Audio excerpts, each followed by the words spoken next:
Hello बच्चों, KPI online classes में आपका स्वागत है।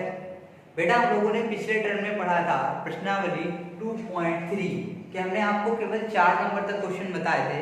ठीक है, आज हम लोग उसी के आगे पढ़ेंगे क्वेश्चन नंबर 5 से। कहां से पढ़ेंगे? क्वेश्चन नंबर 5 से। 4 तक का आप लोगों ने कंप्लीट कर लिए होंगे। अब आज देखेंगे हम लोग क्वेश्चन नंबर 5 से। तो देखते हैं कि क्वेश्चन नंबर 5 क्या है। कह रहा क्वेश्चन नंबर 5 कह रहा बेटा, 4 अंकों की बड़ी से बड़ी संख्या को 3 अंकों की छोटी से छोटी संख्या से गुणा कीजिए। क्या करना है बेटा? गुणा करना है। लेकिन किससे? 4 अंकों की बड़ी से बड़ी यानी सबसे बड़ी संख्या को 3 अंकों की सबसे छोटी संख्या से गुणा करना है। तो सबसे पहले क्या करेंगे बेटा? सबसे पहले हम लोग करेंगे, लिखेंगे 4 अंकों की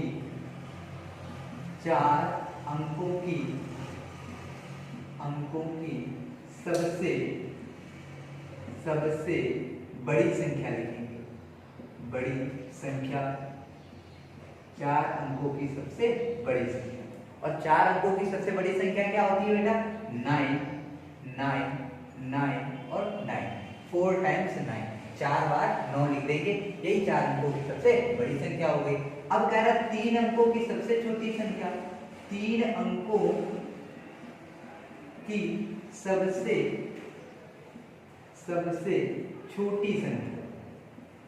छोटी संख्या 3 अंकों की सबसे छोटी संख्या। तो 3 अंकों की सबसे छोटी संख्या क्या होगी? 1 लगाकर 2 0, 1 लगाकर 2 0। 3 अंक हो गए और 3 अंकों की क्या होगी? सबसे छोटी संख्या। यही कह रहा था कि 4 अंकों की बड़ी से बड़ी संख्या को 3 अंकों की छोटी से छोटी यानी सबसे छोटी संख्या से गुणा कीजिए। क्या कीजिए? गुणा कीजिए। तो 3 अंकों की सबसे छोटी संख्या हो गई। अब इनका क्या करना है? गुणा करना है। तो लिखेंगे यहाँ पर 9 9 9 9 और इंटू 1 और डबल 0। इसका गुणा कराएंगे, कितना आएगा? 9 9 9 और ये 2 0 आगे लग जाएगा और यही हमारा क्या होगा? आंसर। आगे बात समझ में? सवाल कह रहा था कि 4 अंकों की सबसे बड़ी संख्या को 3 अंकों की सबसे छोटी संख्या से गुणा कीजिए। हमने 4 अंकों की सबसे बड़ी संख्या लिख ली और 3 अंकों की सबसे छोटी संख्या लिख दी। वो कह रहा था इनका क्या कीजिए? गुणा। हमने इनका आपस में क्या करा दिया? गुणा। बस हो गया। ठीक है, यही हमारा क्या हो गया? आंसर। आगे अब अगला क्वेश्चन देखते हैं। अगला क्वेश्चन क्या कह रहा है बेटा? अगला क्वेश्चन नंबर 6 है। ध्यान से सुनेंगे और सभी लोग अपनी बुक लेकर बैठा करें और बुक में क्वेश्चन देखा करें। ठीक है, तो क्वेश्चन नंबर 6 क्या कह रहा है? क्वेश्चन नंबर 6 कह रहा है एक स्कूल के लिए 550 कुर्सियां और 550 मेजें खरीदी गई। 550 कुर्सी और 550 मेजें खरीदी गई। एक कुर्सी का मूल्य 280 रुपए और एक मेज का मूल्य 320 रुपए। तो सभी कुर्सी और मेजों का मूल्य ज्ञात कीजिए। या तो बेटा अलग अलग निकाल लो या तो एक साथ निकाल लेंगे। आइए देखते हैं कैसे। देखिए क्वेश्चन नंबर 6 है, कह रहा 550 कुर्सी और 550 मेजें खरीदी गई। ठीक है, ठीक। अब सबसे पहली बात कि एक कुर्सी का मूल्य कितना है? क्या लिखेंगे? एक कुर्सी का मूल्य बराबर, एक कुर्सी का मूल्य, तो एक कुर्सी का मूल्य दिया है 280। कितना दिया है? 280 रुपए।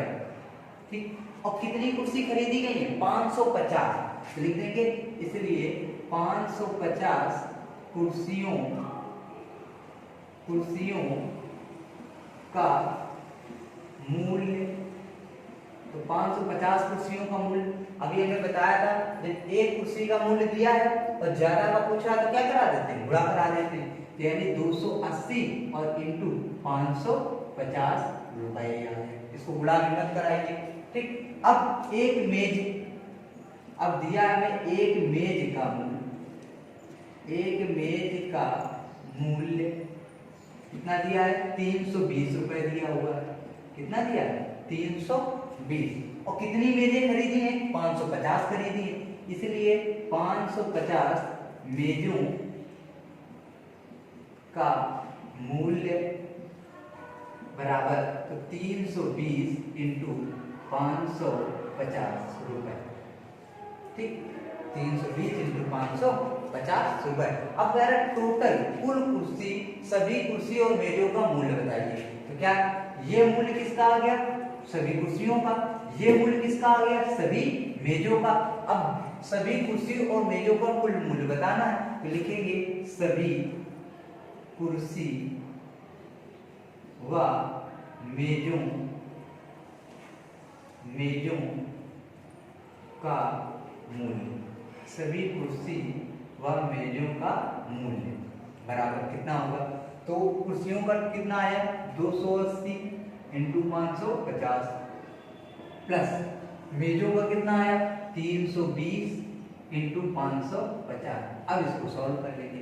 अब इसको कैसे सॉल्व करेंगे? जैसे कल एक सवाल बताया था कि जहाँ प्लस से क्या होते हैं, दो पक्ष हो जाते हैं, एक पक्ष एक पार्टी हो गया, एक पार्टी हो गया। अब दोनों में कॉमन क्या है? 550 यहाँ भी, 550 यहाँ भी है। तो इसको कैसे सॉल्व करते हैं? 550 बाहर कॉमन ले लेते हैं, अंदर बचेगा 280 और प्लस 320 कितना बचेगा? ये आ जाएगा 550। अब 320 और 280 को क्या करेंगे? जोड़ देंगे तो कितना आ जाएगा? इंटू देखो 0 8 2 0 हासिल 1 और यह है 3 2 5 1 6 कितना आ गया? 600 आ गया। अब इसका गुणा करा देंगे तो देखो 2 और 1 3 0 3 0 पहले लिख दो। अब 6 का गुणा करो, 6 पंचे 30 की 0 हासिल 3 और 6 पंचे 30 और 3 33। तो ये कितना आ गया? 3,30,000 रुपए। यही कुल मूल्य आया हमारे सभी कुर्सियों और मेजों का कुल मूल्य कितना आ गया? 3,30,000 रुपए। यही हमारा क्या हो गया? आंसर। आ गई बात समझ में सभी को? ठीक, हमें एक कुर्सी का मूल्य दिया था 280 और टोटल कितनी खरीदी गई थी कुर्सी? 550। तो 550 कुर्सियों का मूल्य निकालेंगे, क्या करेंगे? गुणा कर देंगे। एक मेज का मूल्य दिया है 550 मेज खरीदी गई है तो 550 मेजों का मूल्य गुणा कर देंगे। फिर कुल सभी कुर्सी और मेजों का मूल्य पूछा तो सभी कुर्सी और मेजों का मूल्य ये आया 550 कुर्सी का, ये आया 550 मेजों का, दोनों के जोड़ दिया। कुल पूछेगा तो जोड़ देते हैं। अब इन दोनों में 550 कॉमन था, बाहर निकाल लिया, अंदर बचा 280, यहाँ बचा 320, दोनों को क्या किया? जोड़ दिया। अब इसका गुणा 600 से करा दिया तो 3,30,000 आंसर आ गया। ठीक है, समझ में आ गया? ठीक, अब देखते हैं अगला क्वेश्चन। अगला क्वेश्चन क्या कह रहा है तो ध्यान से सुन लेंगे। अगला क्वेश्चन नंबर 7 है। कह रहा है एक व्यापारी ने 135 रुपए एक व्यापारी ने 135 मोटरसाइकिलें खरीदी। कितनी खरीदी? 135। और यदि प्रत्येक मोटरसाइकिल का मूल्य 41,550 हो तो सभी मोटरसाइकिलों का मूल्य बताइए। तो इस क्वेश्चन को तो खुद कर सकते हैं बेटा। कह रहा है प्रत्येक मोटरसाइकिल मतलब एक मोटरसाइकिल का मूल्य दिया 41,550 रुपए और कितनी खरीदी है? 135 मोटरसाइकिल। तो एक मोटरसाइकिल का मूल्य दिया है, 135 मोटरसाइकिल का मूल्य पूछ रहा है। तो जब एक का दिया होता है और ज्यादा का पूछते हैं तो हम क्या कराते हैं? गुणा। क्या कराते हैं? गुणा। तो इसमें भी हम क्या कराएंगे? गुणा करा देंगे। 41,550 इंटू 135 कैसे करेंगे? लिखेंगे यहाँ पर देख लीजिए क्वेश्चन नंबर 7 लिखेंगे एक मोटरसाइकिल का मूल्य एक मोटरसाइकिल का मूल्य बराबर 41,550 रुपए। ये दिया है 41,550।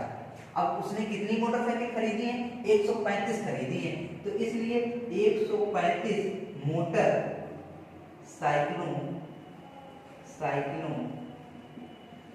का मूल्य बराबर तो 135 मोटरसाइकिलों का मूल्य ये कितना आएगा? 41,550 और इंटू 135 क्या कर देंगे? 135 से गुणा कर देंगे। अब इसको गुणा खुद कर लेंगे, जो गुणनफल आएगा वही हमारा क्या होगा? आंसर कर लेंगे।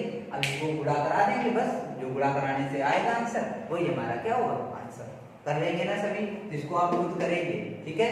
गलत नहीं होना चाहिए किसी का भी। अब अगला क्वेश्चन देखते हैं बेटा। अगला क्वेश्चन कह रहा है कि दो विषम संख्याएं लीजिए।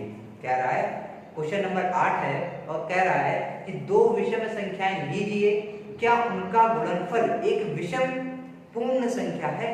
क्या उनका गुणनफल एक विषम पूर्ण संख्या है? विषम पूर्ण संख्या है तो पहली बात तो नहीं होगा बेटा शायद। आइए देखते हैं क्या होगा इसका।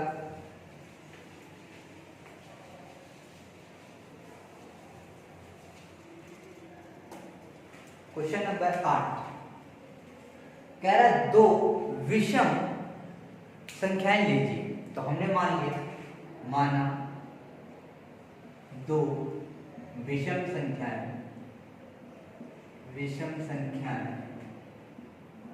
बराबर एक 1 मान ली और दूसरी 3 मान ली। यही तो होती है विषम संख्याएं, 1 3 5 7 9 होती है ना। हमने एक मान ली और दूसरी मान ली 3, ये दो विषम संख्या। अब कह रहा है क्या इनका गुणनफल विषम पूर्ण संख्या है, विषम पूर्ण संख्या, तो इनका गुणनफल चेक कर लीजिए। 3 × 1 तो 3 बन जाए कितना आ गया 3। तो 3 एक कैसे संख्या है, विषम संख्या है। 3 एक कैसी संख्या है, विषम संख्या है, ठीक है। तो वो यही पूछ रहा था क्वेश्चन में, यदि हम दो विषम संख्याएं लें और उनका गुणा कराएं तो उनका गुणनफल क्या एक विषम संख्या आएगा। तो यस क्या लिखेंगे, हाँ ये दो विषम संख्याएं ली हमने, उनका गुणा कराया, देखा कैसी संख्या आ गई, विषम आ गई। और कोई भी दूसरी दो अन्य संख्या ले, जैसे 7 ले लें और 9 ले लें, ये भी क्या है विषम संख्या है, और इनका मल्टीप्लाई कराएं तो कितना आएगा 7 नहीं 63, और 63 कैसी संख्या है, विषम संख्या है। कैसी संख्या है, विषम संख्या है। तो इसमें करना कुछ नहीं बेटा, इसको लिखेंगे माना दो विषम संख्या 1 और 3 और उनका गुणनफल 3 आ गया, तो लिख देंगे अतः दो विषम संख्याओं का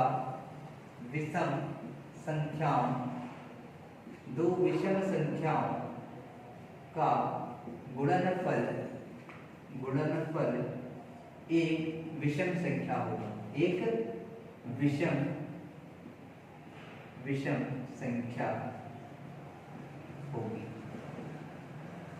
ठीक, यही पूछ रहा है क्या दो विषम संख्याओं का गुणनफल एक विषम संख्या होगी, तो लिख देंगे हाँ दो विषम संख्याओं, क्या लिख देंगे हाँ, यहाँ लिख देंगे हाँ दो विषम संख्याओं का गुणनफल एक विषम संख्या होगी। ठीक है, बस यही आंसर देना है क्वेश्चन नंबर 8 में, बस यही आंसर दे देना है। ठीक है, आ गया समझ में। अब देखते हैं क्वेश्चन नंबर 9। क्वेश्चन नंबर 9 क्या है, क्वेश्चन नंबर 9 कह रहा है ऐसी दो पूर्ण संख्याएं लीजिए जिनमें से एक सम हो और दूसरी विषम हो। अभी कह रहा था कि ऐसी दो विषम संख्याएं लीजिए, ठीक है। अब कह रहा है कि ऐसी दो संख्याएं लीजिए जो एक सम हो और एक विषम हो, तो उन दोनों संख्याओं का गुणनफल एक सम पूर्ण संख्या होगा कि विषम, ये बताना है कि उनका जो गुणनफल होगा वो सम होगा कि विषम होगा। तो इसको भी देख लीजिए, ठीक क्या, तो इसमें भी लिख देंगे माना एक सम संख्या मान ली हमने, एक सम संख्या बराबर मान ली हमने 2 और एक विषम संख्या मान ली हमने, एक ये सम संख्या है बेटा, ठीक है, और एक विषम संख्या मान ली हमने 3। कितनी मान ली 3। अब कह रहा है दो ऐसी संख्या लीजिए जो एक सम संख्या हो और एक विषम संख्या हो। तो हमने सम मान ली 2, विषम मान ली 3। कह रहा है इनका गुणनफल एक सम संख्या होगी कि विषम संख्या, ये हमें बताना है। तो इनका गुणनफल चेक कर लो, गुणनफल कितना है 2 × 3 और 3 और 2 का गुणा कराएंगे 3 दूनी 6। तो 6 कैसा है, 6 एक सम संख्या है, 6 एक क्या है सम संख्या है। तो क्या लिख लीजिए कि इन एक सम संख्या तथा एक विषम संख्या का गुणनफल एक सम संख्या होगा। क्या लिखेंगे, अतः एक सम संख्या तथा एक विषम संख्या का गुणनफल एक सम संख्या होगा। क्या होगा, एक सम पूर्ण संख्या लिख दीजिए, सम पूर्ण संख्या होगी।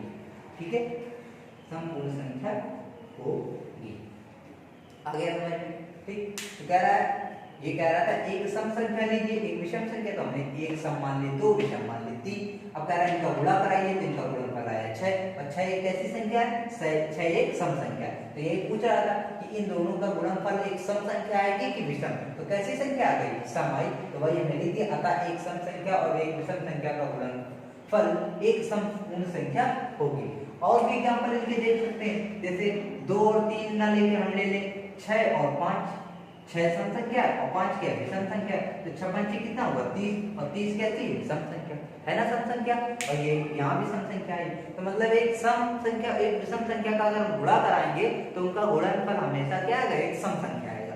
ठीक है, कोई पूछ रहा था कि सम आएगा कि विषम। तो इसके क्वेश्चन नंबर 9 तक सारे कंप्लीट हो गए, ठीक है। तो इस एक्सरसाइज को पूरी कंप्लीट कर लेंगे, ठीक है। उसके बाद हम लोग अगली एक्सरसाइज है 2.4 वो अगले टर्न पे देखेंगे, ठीक है।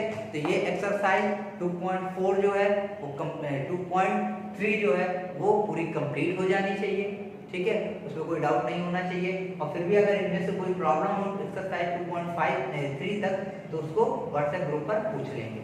और इतना कंप्लीट जरूर होना चाहिए सभी का, ठीक है। ओके।